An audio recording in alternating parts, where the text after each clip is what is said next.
que ahora se hacen es en el Caribe. The next bombings that are now being carried out are in the Caribbean, and they threaten to be bigger because they have militarily threatened Brazil, because they have militarily threatened Mexico, which is a part in the Caribbean on its coast of the ancient Mayan civilization. They have threatened Colombia, and they have threatened Venezuela with military invasions. Venezuela is in the Caribbean.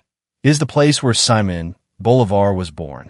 I'm president of CELAC, and I want to tell you that at this point, being president of CELAC is good for three things. For nothing, and for nothing. And it has to do, and I think it must be recognized as such, with the fact that these gatherings of nations, of states, of presidents.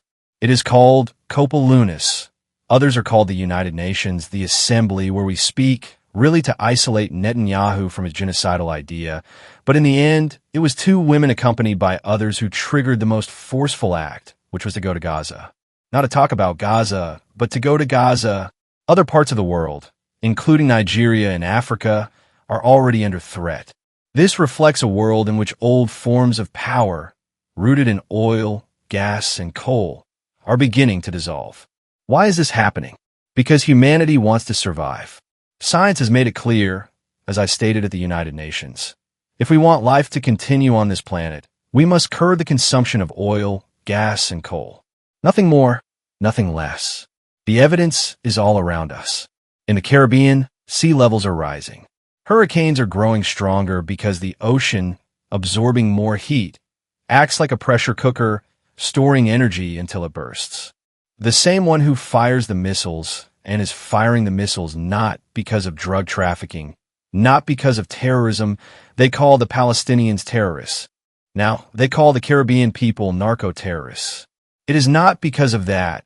It is because those missiles demonstrate a control over humanity so that it does not speak, so that it does not react, so that it does not move as it moved in Europe or as it moved in the United States by millions of people in various cities. The drug traffickers killed hundreds of young people from these islands so that they would not say where the routes are.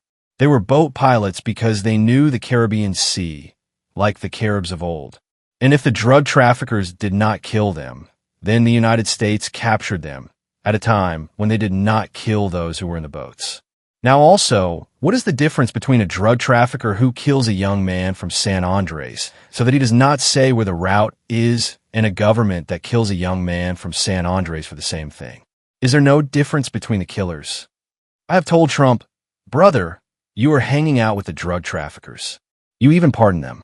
And instead, you are attacking those who could help you. If your real objective were to defeat drug trafficking, who knows more about the Caribbean than we do? Who knows more about Colombia than Colombians? Who are the ones who seize hundreds of tons of cocaine better than Colombia?